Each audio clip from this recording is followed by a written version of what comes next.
So November was a very reading month. Let's talk about it. Hola mi gente, MsMalcolmHughes here. Welcome back. Today I'm coming to do my November wrap up. I read a lot of the books I told y'all I was going to read. A lot of them are books that I did not tell y'all I was going to read, but I'm kind of all over the place with my reading right now, but reading was done. The first book that I want to talk about is a book that I already gave a full solo independent review, and that is The Lies of the Ajungo by Moses Osei Utomi. And I'm not going to say much about this one. The full review will be linked below, but just know that I gave this book a read now. So if you want to know more about what it's about and why I gave it a read now, definitely check out my other video. And I'm definitely grouping the books that I read for November. So this first grouping is all of the fantasy books that I read in November. So the next one that I have is The Fourth Wing. I'm holding it up twice because I do have two copies. And you may be familiar because it's been all over the place, but if you're not, The Fourth Wing follows Violet, our main protagonist, Violet Sorrengail, who is the youngest daughter of General Sorrengail, and it's now time for her to go on and decide what her future will hold. And she has been training all of her life to be part of the scribe quadrant. Her father was a scribe, that's what she's been training for. But her father is now deceased, and her mother, General Sorrengail, has decided that all of her children will be writers because she herself is a writer. They come from a lineage of writers. And Violet, though she is more petite and fragile boned, will be no exception. And so Violet is then forced into the writer's quadrant where she has to, survive it because the weakest do not make it. But then she also has to be chosen by a dragon to actually become a writer. So we're with her on this journey to see if she can make it and see if she will be chosen. And what a journey we went on. I surprisingly, because this book was very hyped, so I wasn't sure if it was going to be the case, but I really liked this book. I really enjoyed it. I'll talk about the pros and I'll talk about the cons. I will say one thing I really enjoyed about it was the humor that was there, even though this is a very heavy situation from the first page. It says, "This is what 6 months of hard training has gotten me, the inability to walk up flights of stairs." Like I said, she was training to be a scribe. 6 months ago, her mother has told her that she will have to go to the writer's quadrant. So she has then been training. And she's going in not the most prepared because people have been training all of their lives for that. And that is very relevant and prevalent from early on. And we get to see that. I like that there was immediate tension. I know a lot of people who did not like this book were just like, what's Jack's problem? And I also felt like, what is Jack's problem? But I think that that was a great setup. Jack is someone who he is honestly probably a sociopath, very much so. But he is someone who has been training for this his entire life. He feels as if he deserves it, and he feels as if no one else really does. So anyone who's in his way, he's willing to take them out. And I do mean take them out. And so he is chosen Violet. He has decided that Violet will be one of those people. One, because he thinks she's weak. Also, because she embarrasses him early on. And they have, throughout the entire book, they have this contention that often comes to near death, like battles and circumstances between them. But I really enjoyed that aspect of it. I thought that was realistic. For people who were upset, I was like, it was very much given Malfoy from Harry Potter. Like, no one knows why he's so angry and hates everyone, probably because his father like mistreated him. But in this case, some people are just pricks. Like, they just are. And Jack is just one of those individuals that's a prick. I really enjoyed the way it felt natural. It felt like young people going to school and having to survive. I liked the drama. I liked that it never really got super boring. I liked that there were honestly, she did a really great job, Rebecca Yarros, of the chapter endings, like those cliffhangers that made you want to turn the next page because you're like, what is happening? More often than not, that was occurring for me. There were probably like select few chapters where I was like, okay, like whatever. But for the most part, I was like, wait, I can't put this book down right now. I can't take a break right here because I need to know what's happening next. And that's great storytelling, especially for fantasy that pulls you in. I thought there was good world building. Not the most, exciting, but I felt like it was thorough. I felt like I knew enough.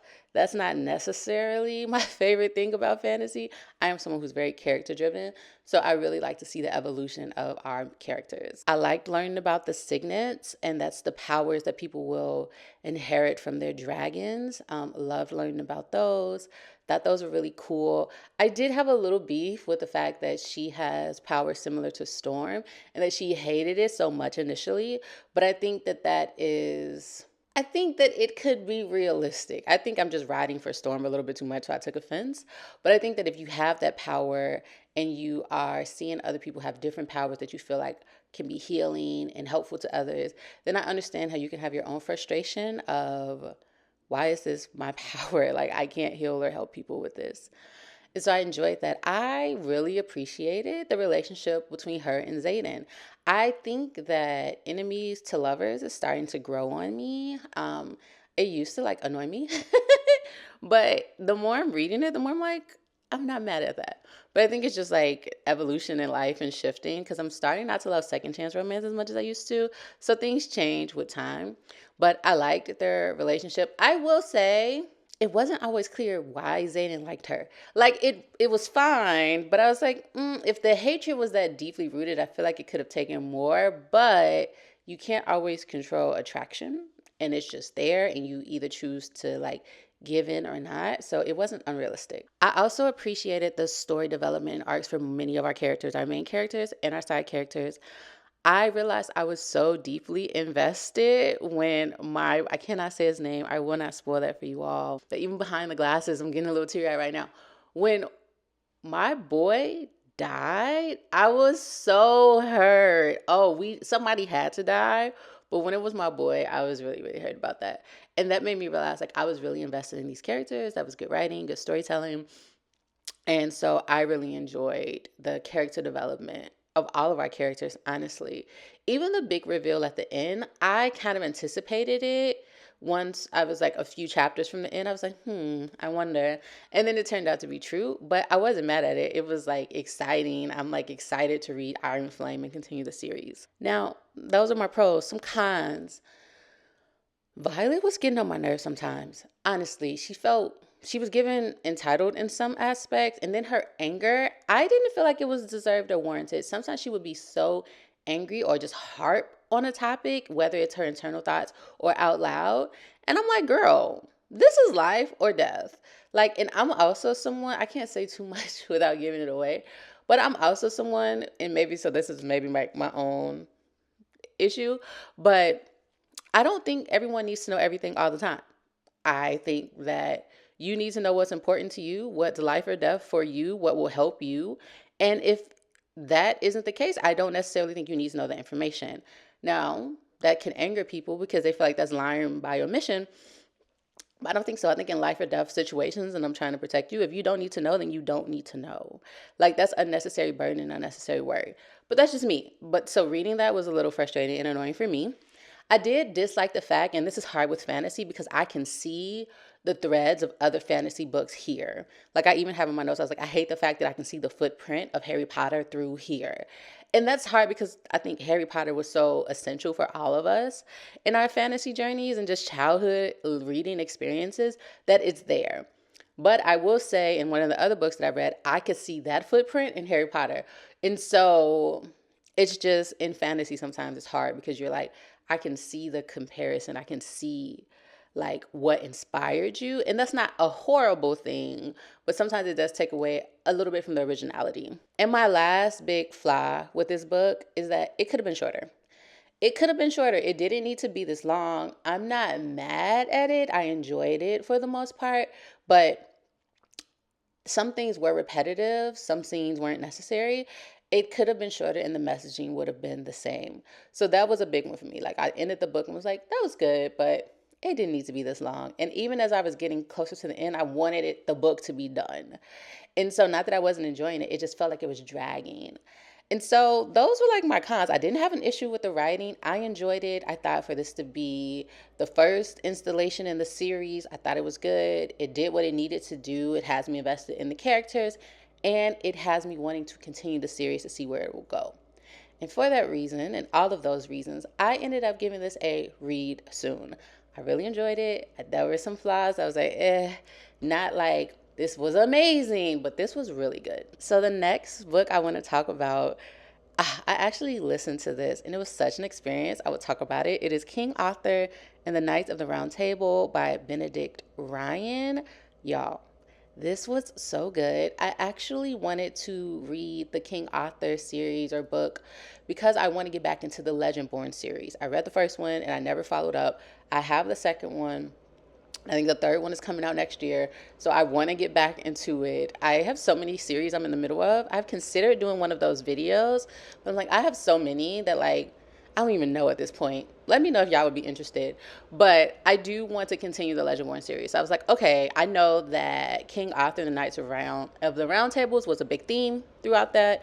And was like somewhat familiar because it's referenced in so many other like televised series and movies, but I had never read it. So I was like, okay, let's read it and have that context for when I reread Legendborn and continue the series. It was so freaking good. Like, it surprised me how good it is. And so we do have the lore of King Arthur and his knights. So we learn how the round table is established. We get to see the journeys that they go on. We get to see everything that happens with his boo and his number one soldier. And we get to see how it all comes full story, like full circle. I loved the experiences that the knights had and the lessons that they had to learn. I don't want to give too much away because if I say one thing, it kind of spoils everything. But they had to go on these quests. And just who are they loyal to? Are they actually being honest and having the integrity of what the Knights of the Round Table are known for? And what do you do when love is there, but it may cause you to conflict with who you say you're loyal to and everything that you're supposed to stand on? Listen, when like you're at war with relatives and they all want the kingdom and there is witchcraft involved and so, like, listen, if you are a fantasy person and you've never read King Arthur and Knights of the Round Table, please do. I also would actually recommend that you all listen to it and listen to this version because Sean Bean narrated it. And if you're not familiar with the name and then you have watched Game of Thrones, think Winter is Coming. Ned Stark. Yes, Ned Stark. One of my favorite characters. House Stark. We're on people. Winter is Coming. He did an amazing job narrating this. Like, I was screaming. I was like, no, I was really into it. Okay. And so I highly, highly recommend that y'all check it out. But also I highly recommend that y'all listen. He did an amazing job. Just perfect. There was music of the times. It was stellar. I had a great time. And for that reason, I ended up giving it a read now. Definitely check it out. So those were all the fantasy books that I read. Now we're going to move into romance. And the first book that I have is Clearwater by Nina. And this continues with the Porter brothers. This one is a little different though because we're actually getting introduced to a character that was spoken about early on. Like, we know that they have a sister. They don't know it. She knows about them. They don't know about her. But we get the big connection this time of them finding out about each other and that journey. But more than that, we get to learn about Pavati, who is the sister, and we get to see her relationship journey and her finding romance. And her boo happens to be Daly, Lake's best friend. And so with this, we get to learn more about Daly and his sisters and their background. We got a little bit of that from the archives, but we got more of that here. And it was nice. It was pleasant. I wasn't mad at it at all. It was like cool to see. I love learning about Pavati and just what she stands on and how she transformed with her brothers and the history and the challenges she has and how she's so much like them in certain ways. And I liked just learning about her cousin, and it was a fun time. And I like to see all of those storylines come together with the brothers, with Daly, with Pavati, and all of those families merge. It was a really enjoyable time. And so the writing was good. No flaws there. I think if you're a fan of Nina and the On Us series, you're familiar with her style of writing at this point. She writes good characters that you can like root for and quickly become invested in. I will say that I am less invested in Daly than I am with the other brothers. So the most exciting times for me were when the other brothers were there. But that's just a personal preference. The writing was fine. My one con, big con, and it's really probably nothing to do with the book. I'm a little bit of a poetry snob. Just it's like my history and background and being on the poetry scene in Chicago. I've just seen some like dope people, and I love reading poetry. And poetry is actually a form of writing that I used to do when I was younger to express myself. And with that, the poetry here wasn't hitting for me. Like, it just wasn't. The poetry that Pavati was writing, I was like, it's a no for me. Like, every time a poem would come up, I was like, I would actually roll my eyes like, bro, this is not good. But I understood it in the context of the book. But overall, I thought the book was good. It wasn't my favorite in the series. I thought it was a nice reveal for Pavati, but I wasn't blown away. I think we needed this story to see how she connects to the brothers. But like I said, I preferred the time with her brothers, and most of it is spent without them. And so for that reason, I ended up giving this a read when you have time. Still check it out. If you're invested in the series, I don't have to tell you that. You're going to do it on your own. But it was just okay. The next book that I want to discuss, this one was unplanned. It was like Thanksgiving Day, and I wanted something that was like matching that theme. So I ended up reading Sinnamon and Golds by Lady Marie. Y'all, this is a story. I read it in a day. It's short though. It's like 99 pages. But this is a story about a woman who has recently gone through a breakup, right? And it's the holidays. And so she is a little saddened about that. This is the first time she won't be doing what she has been doing for the last few years. But she's known for her sweet potato pies. And so her ex-boyfriend's mom is like, but can you still make these pies though? And so she goes to this market because like she can't find the ingredients she needs anywhere else. And while she's in line, she meets this fine, suave, debonair gentleman who's like, yo, I got this long list and I have things I need to do. So can I buy your stuff with like my stuff and we can do it together so I can get out of here?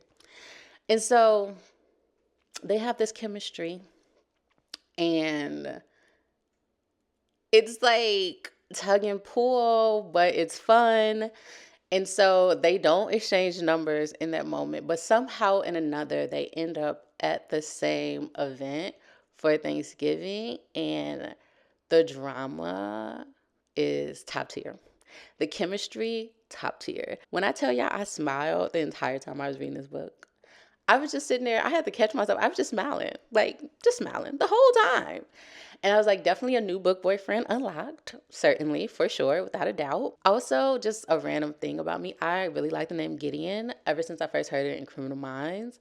And so the fact that there was a character here named Gideon, I just loved that too. But the writing was good. The pacing was good. I was smiling the entire time. I was captivated the entire time.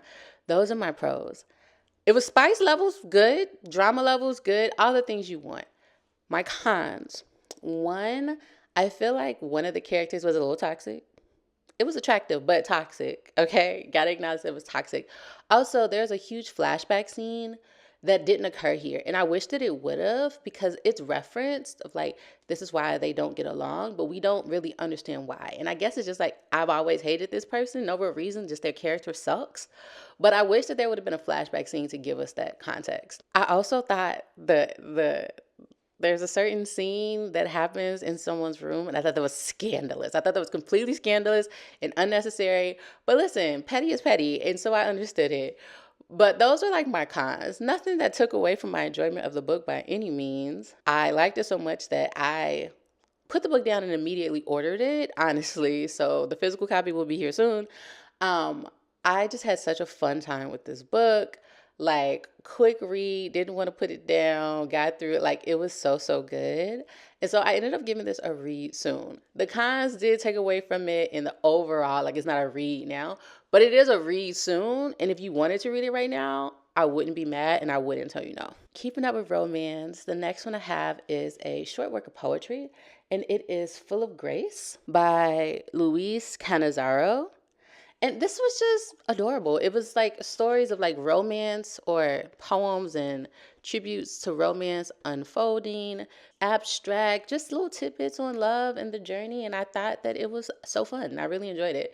So I ended up giving this a read when you have time. It didn't blow me away, but I thought that for what it was and the uniqueness of it, I thought it was a good effort. So the next book that I want to discuss is Brother by David Chariandi. And this one, I ended up reading it because I saw a trailer for a movie and I was like, oh, I want to watch that movie. And I realized it was based on a book. So I was like, oh, I have to read the book first. It's just a thing with me most times. I prefer to read the book first. And so this is a story about two brothers. And we have a younger brother. And it's clear from the trailer and it's clear just early on that the eldest brother ends up dying. And so we're watching the younger brother try to grapple with all that that means, reflecting on a lot of their experiences and the impact, not that it only has on him, but on his mother and the trajectory of their lives, but also the circumstances really that created this situation where the brother ends up being killed. The trailer and the theme of it just moved me. In the first couple of pages, I was like, oh, goodness gracious, this is going to tug on my emotions so hard. It didn't end up doing that, but it did really give me the opportunity to sit with someone who's trying to figure out, like, how did we get here? And whether or not it had to be this way. And I thought it was great with that reflection just to watch the dynamic between the mother and the eldest brother and the youngest brother and how the temperament, like, and the circumstances and the environment are completely ripping this family apart and dealing with the trauma of being absent, whether it's the father or whether it's the eldest brother, what all of that means. And so I thought this did a really good job of making you grapple with all of those things.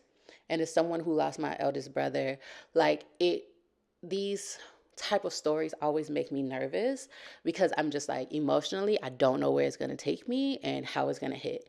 This didn't end up like ripping me apart the way that it could have, and I was thankful for that. But it really was still a lot to sit with because it didn't read like fiction. It actually read like nonfiction. Like, we were reading someone's journey and really trying to see from their perspective how living in these like ghettos of Toronto and the experiences that they have there, being Caribbean, being within the section where there are so many immigrants, but then also the over policing, having dreams and those dreams not being realized. You know, one half of the namesake of this channel is Langston Hughes, and what happens to a dream deferred. That's always so much for consideration. And so we see that here. That's really what we see. I think for me, this reminded me of one, Open Water by Caleb Azuma Nelson. It very much had that cadence in the writing. I preferred Open Water, but this was a remnant of that to a lesser degree, of just those open and raw emotions.